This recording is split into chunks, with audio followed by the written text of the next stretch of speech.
Hello, everyone, and welcome back to another Clio Talk. My name is Matt. And I am RC. Now, I don't know about you, but something happened to me at work today. Someone told me not to do something, and then they came back after I did the entire thing, being like, oh, wait, can you do that actually?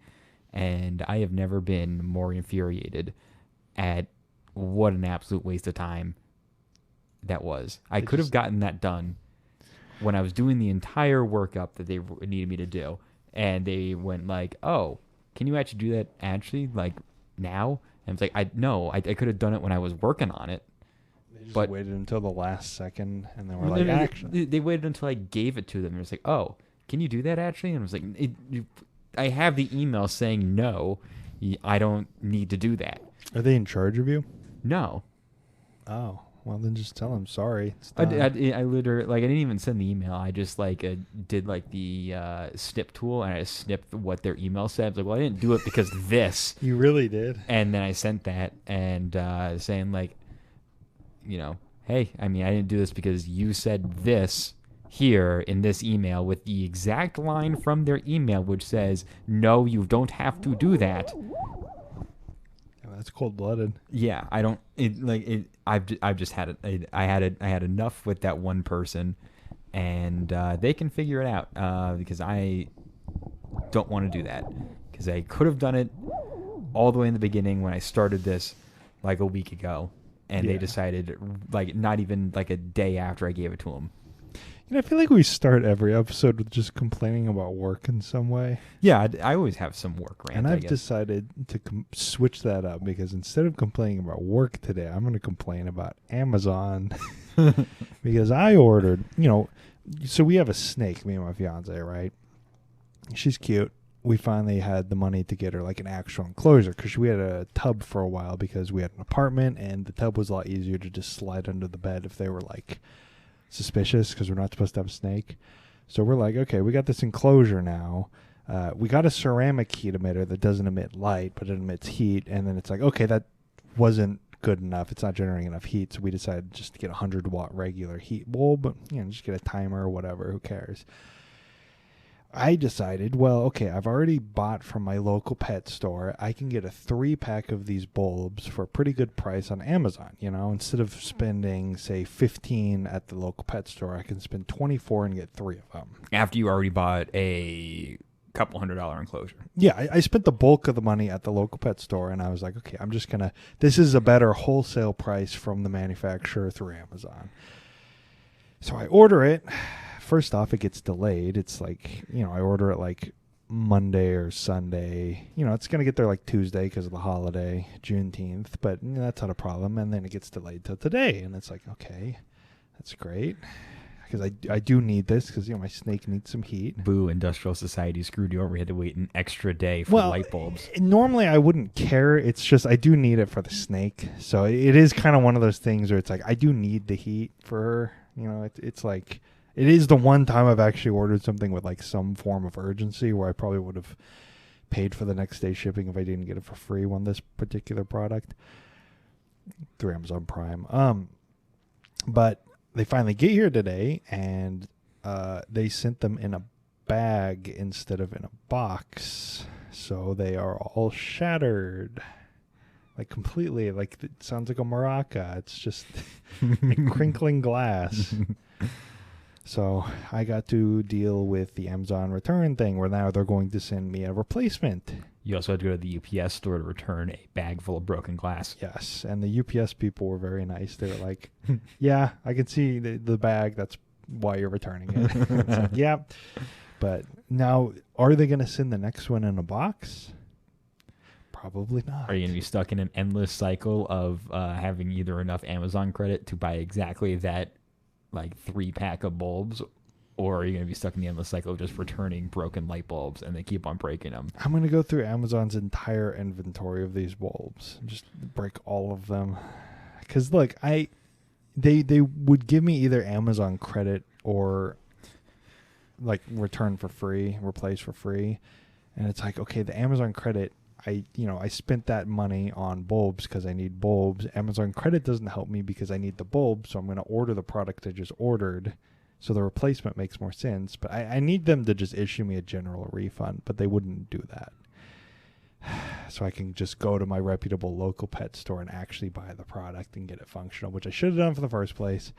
That's what you get. I mean, you're already spending the money. What's the deal with a bit more at the local pet store? Also, I you guess, used to know an employee at the local pet store. Mm-hmm. But I mean, yeah, I should just go. Speaking of, so I have like an account with the pet store, and I was there buying like there's like $300 for the enclosure, and like, yeah, you have a $2 credit. Would you like to use it on this? And I'm like, no, I'll just save it because yeah, $2 off my $300 purchase sounds really useful. I'll save it for like something like that was $5. That like it's like wow, now it's $3. Mm-hmm. Like an actual sizable amount of money. Yeah. Can you order the mice for the thing On Amazon? No, from the pet store. Yeah, but we do a closer one Oh. because they're frozen mice. We did buy bulk one time, but then our freezer broke, and that's the last time we bought like 60 mice. Because we were going to like local like reptile shows to get the mice for a while, but every time we've bought more than like 3 in a package, we've just had some form of issue or another. Like one of the packs, we bought like a 12-pack, and then we moved, and then they thawed out and got all bad. And then one time we ordered like a 40. What do you do with like thawed mice? Do you just get to like chuck them like in like a field or something? I just throw them in the trash. Oh. Yeah. My kitchen trash can is full of dead mice. I guess we could just throw them in a field for the ravens or something. Yeah. They'd probably love that. Reduce, reuse, recycle. Yeah, but no, we've been burned before on the wholesale mice because, well, I guess we've been thawed before on them, but also Viva she's not eating. She's on a hunger strike because we changed her enclosure, so. But it's way better. It is way better. It's actually glass now. You can actually see into it. The problem we were having with the tub is it's, low profile. She's a sand boa, right? We're not being cruel. She's a sand boa, so she just sits under it. So she doesn't really need the airspace. So she just sits like just slightly submerged in yeah, sand. She just kind of exists. But we kept kind of loosely forgetting that she was there. Not like completely like, oh, I forgot I had a snake. Just kind of like there's just a tub sitting there, Mm-hmm. So it's like, now you can actually see it, and it's like, oh yeah, I can actually see her if she were to actually be out, but she's never out. But it's like glass, not opaque plastic. That loud pop was my chair breaking, by the way. That's awesome. Are we gonna just keep recording? We're gonna stop to fix your chair. No, it's fine. Okay, we're staying live. Yeah, anyway, live. But like, how do you? Does Viva do anything, or does she just sits in the cage, right? She doesn't do anything when she's in there, but she like hangs out with us. She'll like crawl. Well, I know your now you're snake. making me want to get her out. Yeah, well, I know your snake hangs out with you, but also like your snake, when you even like have it like hanging out, just kind of just sits there and stares. Yeah, it's cute. She's a little snake. Have you seen that little thing? My mom made a little knitted tube for her. Yeah, I saw the knitted She'll tube. poke her little head out and like, their tongue. And just look with those like glazed eyes. There's no brain cells down there. No, not a lot going on. But I don't know. She's fun. I don't remember what post it was, but there was a post I read once where someone was convinced that their leopard gecko had like autism or something, and they had to take it to the vet because they were stupid and thought it had autism, and the vet told them, no, there isn't enough brain cells for geckos to have autism. Yeah. Yeah. No, she's just, the world's a scary place when you're a noodle with no arms and legs. When you're not even like near your natural habitat and climate. Yeah, she is from Kenya, so she's very far away from her natural habitat. But I have some actual topics to talk about. Oh, we're not doing a Hold On to Nothing Part 3? No, we're not. So we got option number 1 or option number 2. Pick one. Probably 1 because you said it first. Okay. Some idiots built a submarine. Oh yes. Yeah. I'm not sure if you live under a rock or not, but some very wealthy guy who doesn't believe in safety regulations or like actual design built himself a submarine powered by a Logitech controller thing. Not actually Logitech. I'm not sure what brand it is. It is Logitech. It is Logitech. Yeah. Okay, I don't want to like slander Logitech because I like have a bunch of. That's the stuff. thing is that controller isn't actually that bad of a controller because people and that's the thing. Everybody's been hanging up on the controller. Okay, everybody's been hanging around the controller. Oh, it's powered by controller. The controller isn't the problem. They use those on the ISS. They use those to control tanks and stuff. That's not the problem. The problem is one. They were using Bluetooth for the controller, so it was wireless, so it wasn't hooked into the sub electricity. So if the controller died, you have to hope on spares. And two, the fact that they built an unregulated submarine out of carbon fiber, and like the CEO was like some tech libertarian who's like, yeah, the government, its safety regulations just like impede, we need to do what SpaceX is doing. And then he built like a backyard submarine with no safety features. So I've been reading Red Storm Rising. I've been rereading it. It's a good ass book. A lot of it has to do. I was reading this before this whole sub thing happened, right? And a lot of it was talking about like submarine warfare, right? Because Tom Clancy loves his subs. Yeah, for context, Tom Clancy, if you don't know anything about him, he is the Hunt for Red October guy. Yeah, which is famous sub book. But basically, they're doing sub combat, right? And it's like, oh, we shot a torpedo, the sub blew up. But there's like a couple of times where they've mentioned safety features, such as like these nuclear attack submarines have like strings with a buoy on it that's like, hey, I'm right here, so that when it sinks to the bottom, you can at least find it, right? Or say a ballast tank that you can blow and surf. It's just like this thing didn't have any safety features at all. Like it could be on the surface right now, right? If it lost communication, there's no backup. That's it. It could be on the surface and they'd still be dead because they can't open the damn thing because it bolts from the outside. Well, okay, like it bolting from the outside is one of those things where it's just like I consider myself to be an idiot. Yes. But like I would notice like, hey, maybe I want to be able to exit this thing at my own will. A famous story in America, in like the psyche of America, is Apollo 1. Like that fire that happened that we're going to cover in episode 5 probably. Yeah.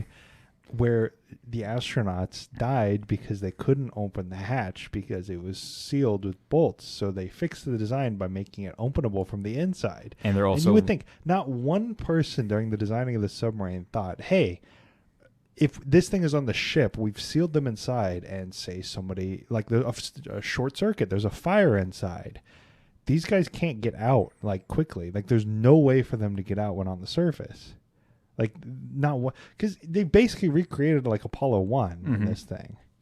Except instead of quickly burning to death, they are basically stuck there running out of air. One of three things. Or exploded. They either imploded immediately and died within a microsecond, or they're running out of air slowly, or they're still have plenty of air, but the carbon dioxide is killing them because I don't know if they have a carbon dioxide filtration system on this thing. So they're in a tank with like air flowing in, but I'm not sure if they have any way of getting rid of the CO2 they're exhaling. Or the secret fourth thing, which is one of them got mad because the other one was beating off and they ended up killing each other. Or the extra secret fifth thing, which is they're actually on the surface and fine, but they can't be found because they also painted the sub white instead of like orange, like subs are normally painted, so that you can see them from the air. Because the ocean is usually like, white caps, waves. And granted, we're a Kansas City podcast. We're from, Kansas. We don't really know anything about the ocean. But, like, come on, guys. Come on. like even we know this much. I at least enjoy also the stepson situation. Oh God. Where one of them has a stepson who is trying to use the situation to parlay himself into getting Blink-182 tickets and flirting with porn stars on Twitter. He's also a stalker.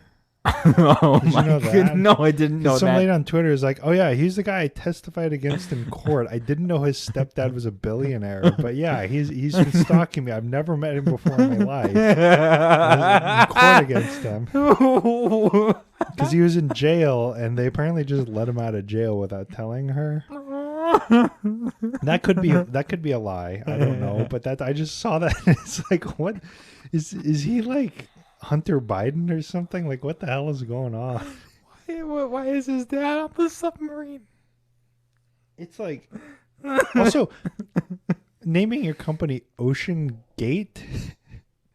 It's like the scandal is already ready made. It's like, what do we call this one? Oh, Ocean Gate. There you go. It's right there. It's like it's like naming it like anything. It's like if we named this podcast Cleo Gate. We'd be asking for something bad to happen. Like that's a cursed something gate. It's just don't do it.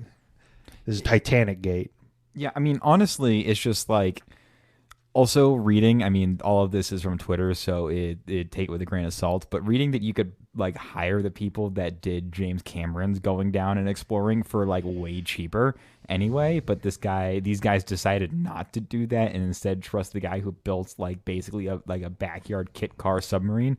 Or reading that one of the only other commercial subs that's capable of going down to this depth, which is like 2 miles down, is one owned by Gabe Newell of Valve.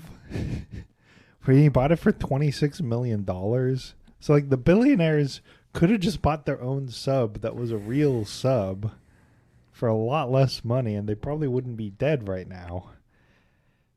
Well, I mean, obviously they have probably experienced nightmares or experiencing nightmares beyond like comprehension Or nothing. or nothing.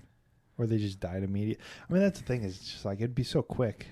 If that porthole, which was rated for 1,300 meters, the Titanic is at 4,000 meters down. Okay. If something's rated for something and you're going to go past the rating, shouldn't like a little bit of logic dictate like, hey, I shouldn't do this? Well, it cost money to do it, and they were like, it looks pretty thick. It's probably fine.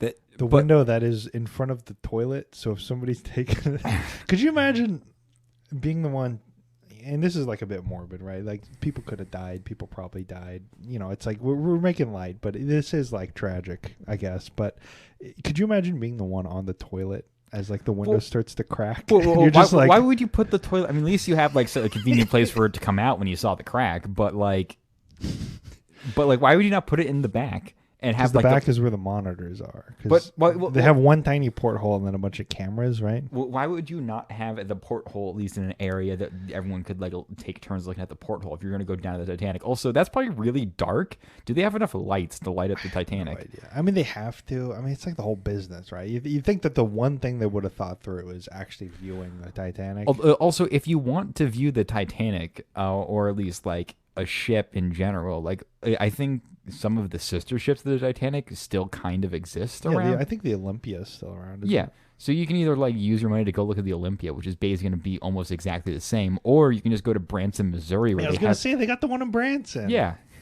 I just, again, we're landlocked landlubbers, but you can watch the James Cameron IMAX documentary from when he went down to the Titanic. Get like, you're a billionaire. Yeah. Just rent out an IMAX theater, lock yourself in a little box with a tiny porthole in the theater. Just watch it through that porthole. There you go. That's as good as you're going to get without having any chance of dying. Or just do what other weird billionaires do and get like really high on weird drugs, then watch it so you feel like you had a massive impact in your life, and then you can go and build a more expensive submarine. It's like, it genuinely is easier to go to space than it is to go to like the deepest depths of the ocean. Like so few people have been to the Titanic for a good reason. Mm-hmm. It's not because like we're not brave enough or whatever. It's just because it's really freaking hard to do it, and it's a lot deadlier. Because for like a spaceship, you just have to keep air in. That's pretty much it. You don't have to deal with water, which is very heavy. If you ever carried like a 5-gallon tank of water, it's extremely heavy. Imagine millions of that above you. It's the entire ocean on your shoulders trying to kill you 24/7 when you're down there. It's just like, I'm doing my best to kill you. You are not supposed to exist. And I'm just looking forward to when what next billionaire like stupid escapade race things happening, because they're trying to do space, which they're like at least kind of okay at. They have now attempted to do ocean, which they failed at. Are they going to bring back blimps or something? God, that'd be cool. Zeppelins. Yeah. Billionaire Zeppelins.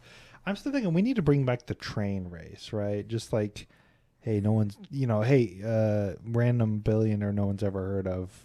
China's got a 200-mile-an-hour train. Now you need to build a 300-mile-an-hour train. We got to Also, get back the vintage train speed race. that would be cool. But like, this is also Silicon like Valley brain to build like a submarine without regulations. Whereas like Midwest, like extremely wealthy person brain is buy a lake house on the Lake of the Ozarks and build the fastest speedboat possible and end up crashing it into like a pontoon boat full of a family at like 200 miles an hour. Just the Ozark speedboat. Yeah, the Ozarks, or even worse, the Ozark jet ski. Either way, you're gonna end up like killing someone or severely hurting yourself or others, or getting a DUI, which you can get a DUI on a boat. We got to revolutionize the car dealership. We just got to get those car dealership guys to like do something that'll like we got to get the speedboats but make them deadlier, and just get all the car dealership guys to think that they're cool. Yeah. I don't like car dealerships. I also don't like car dealerships. You know what I've thought about, which is a completely jarring shift of tone? Whenever there's like those like weird Republican chuds that show up to like those like drag shows to protest it, what would happen if like someone in like favor of the drag shows just showed up in like a full suit of armor on like a horse with like a jousting like lance and just kind of stood there? Like, would the police make them disperse? Like, can you disperse a guy with like a jousting lance? Like, it's menacing, but like it's weird. I don't know. And you're on a horse. Didn't the latest there's your problem do this with like halberds or something? Were you listening to that episode? Because it's exactly the topic they were talking about during it. Oh. Showing up to like the drag queen story hours with like pikes. Huh. Well, I guess great minds think alike. Yeah, great minds think alike. No, I was going to say it is probably more efficient to just show up with a gun, though. Because it's like, I would say that's more intimidating than full armor at this point. Especially if they're there with like the Proud Boys, like AR-15s or whatever. It's like, yeah, you just show up with your own AR. Or show up with like a Browning M2. Like constitutional carry, if you own it legally, you can totally just show up with it, right? Yeah. Yeah. But we're gonna do that in defense of Turner Classic Movies. Yes. Because Warner Brothers is trying to shut down Turner Classic Movies. I'm not sure if you know about Turner Classic Movies, but I know about Turner Classic Movies, and they play basically constantly old movies that no one would ever like think of seeing the light of day again outside of when it was shown in the theaters. But Turner Classic Movies, thanks to Ted Turner, founder of CNN and potentially builder of those weird stones down in Georgia. Those don't exist anymore, remember? Yeah, they got blown up. Yeah, well, one of them got blown up. I thought they were on like a... Yeah, no, they blew up one of the stones by the weird crazy guy. I thought they had to demolish them afterwards. Oh, did they? I thought so. Oh. I'm going to look that up. Anyway, granted, Ted Turner is not confirmed about that being his thing, but it's definitely like Ted Turner vibe. Well, yeah, but... Yeah. Former. July 6, 2022, they were damaged in bombing and were dismantled later that day. They were going to rebuild it, but they basically got rid of it.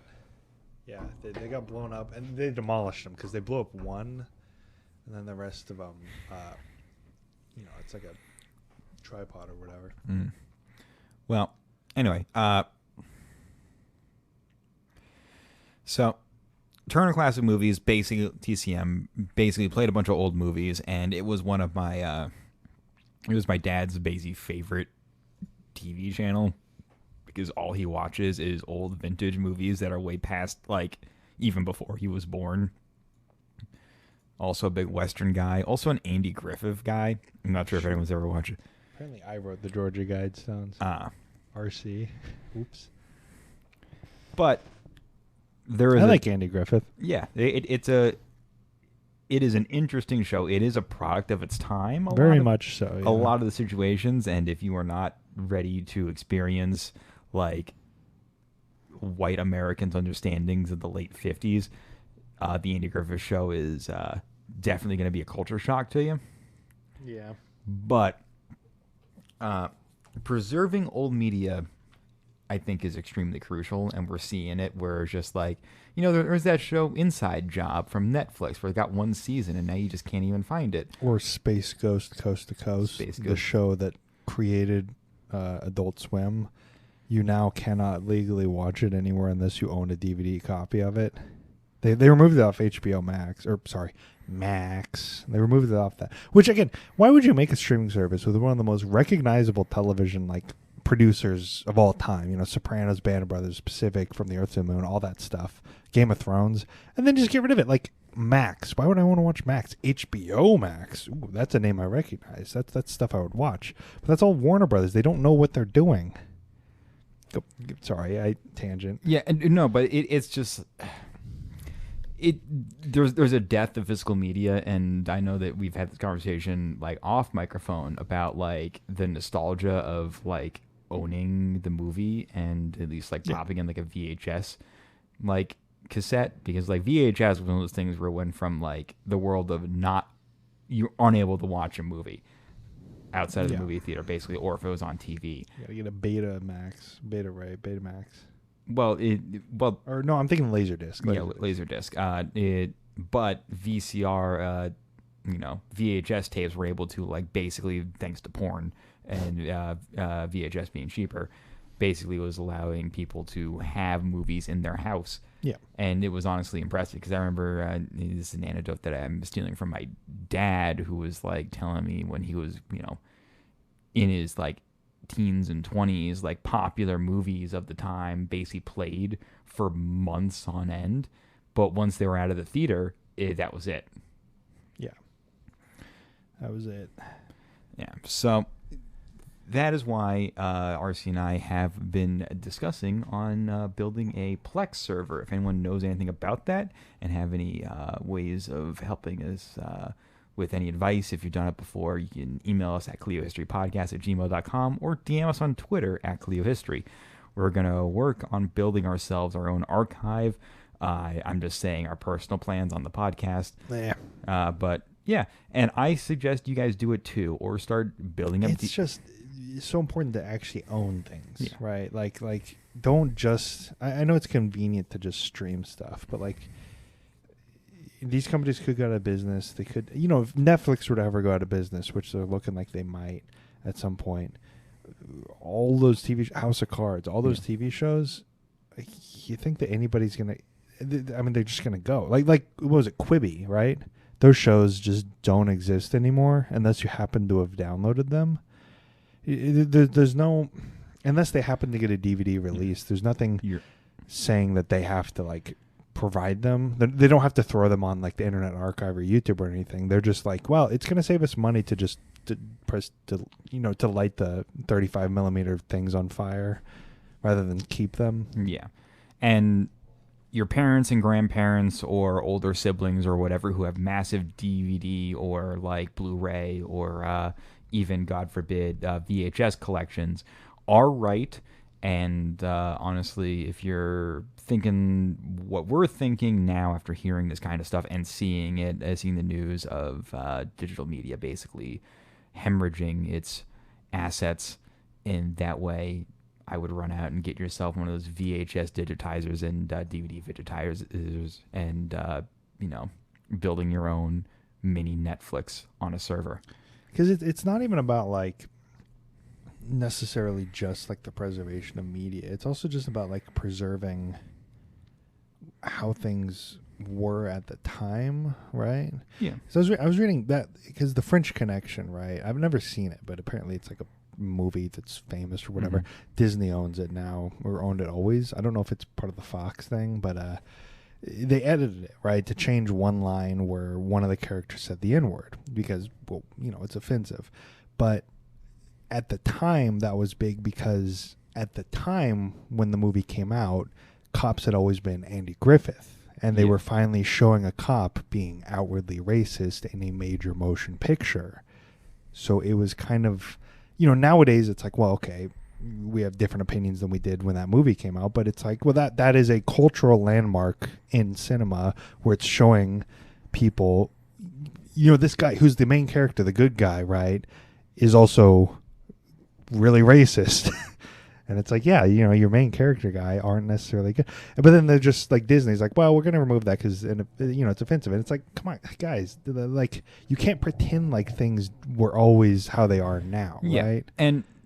And that's just the point, is when it's on streaming service, it's just, okay, now all the movies are like that. But if you own it, you can actually see or when Disney made a Song of the South. Yeah. You can't find it on Disney Plus, but it's like, Disney, you guys made that. That is a racist movie that you guys made. Or, I mean, as a child, I had like a DVD box set of like old World War II propaganda cartoons. Yeah. In which, in my memory, this is a childhood memory, so don't quote me on this and do not sue Disney Corporation, but Donald Duck killing racist caricatures of Japanese people is something that got made.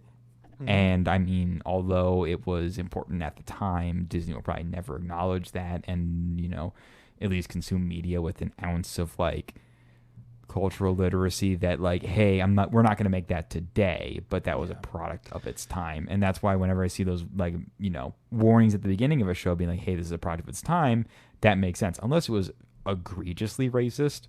Yeah. Like Birth of a Nation. It's like, or I mean, Song of the South it is egregiously racist. But still, just getting them to letting them get away with basically pretending like the movie never existed in the first place, and not acknowledging the fact, or the the propaganda cartoons, and not acknowledging the fact that, oh yeah, we, the Disney, the family corporation, made that. Yeah.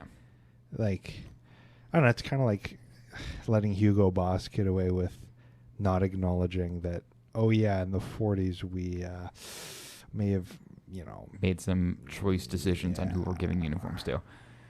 Anyway, digital media is dying, and I just think that's just the internet as a whole. When you're a kid, you're told, everything's permanent on the internet. Like once you upload a photo, it's there forever. But I think as time has gone on, and we're now like 23 plus years into the whole internet experiment, it's really kind of just shown just how fragile it is, right? Because you go back now to like Reddit posts from 10 years ago or forum posts from 20 years ago, and they just don't exist. Like, unless the Wayback Machine happened to catch them, they just don't exist. So I feel like we're, instead of saving media, like instead of everything permanently being etched into the internet and having this massive archive of all of like human history from the 21st century on, we're like losing media at a really quick rate, because a lot, nobody's going to digitize the random New York forum from 2001. Yeah. But that's like a gigantic trove of firsthand sources that doesn't, I'm not using like an actual example, but that's just a source, primary sources that don't exist because the people who would have been journaling on that day wrote it on the internet, but then it wasn't profitable for some company to keep alive because it's a forum no one uses. So let's just delete it, unplug it. Well, look at us tying this topic back to our original idea of this podcast, which is history, because we've gone to the library and we have looked at newspapers that are archived on microfilm. Mm-hmm. Mainly for projects that we are working on for the show. And there's, like every single newspaper saved, but someone doesn't have every single tweet saved because tweets weren't sent to a bunch of people's doors. Tweets are on a server owned by a billionaire now. I mean, there's nothing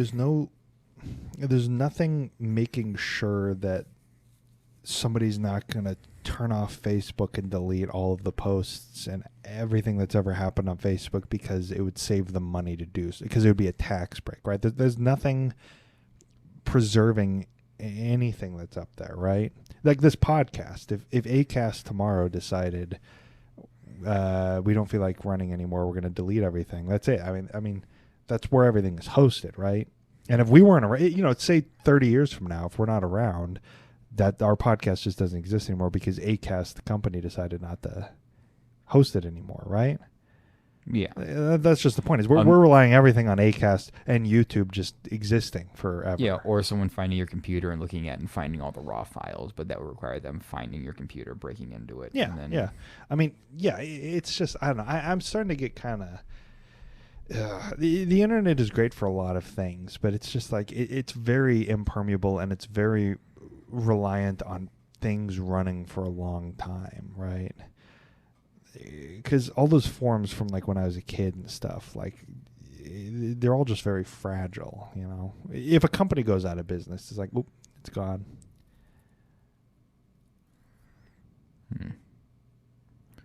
That's a real light note. Anyway, yeah. So go buy a bunch of DVDs, and I don't know. You know, that's another thing, which I don't want to necessarily advocate for anything, but just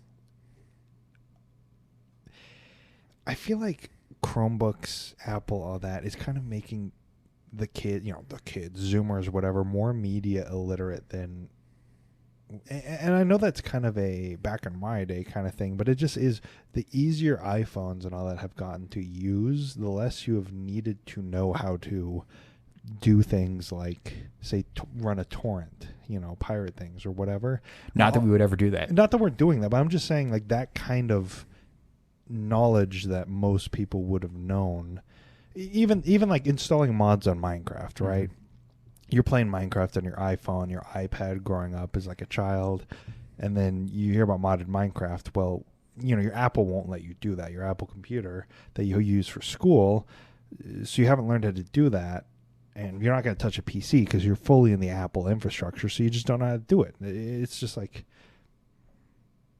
I feel like pushing Chromebooks, which are like completely unusable for anything other than like internet searching or whatever. Okay, the push to Chromebooks are one, school districts are extremely cheap, and also if you have a Chromebook, basically the kids can't play games on it because it's so. But then also computer lab classes that we would have taken when we were kids, well, we don't need to teach them on like a PC, right? Because they have Chromebooks, and plus they learn at home. The kids are growing up with technology, so we don't need to teach them how to use computers like we would have learned when we were in school. Mm-hmm. There's just that assumed knowledge of, well, they're growing up with iPhones now, so we don't need to teach them that.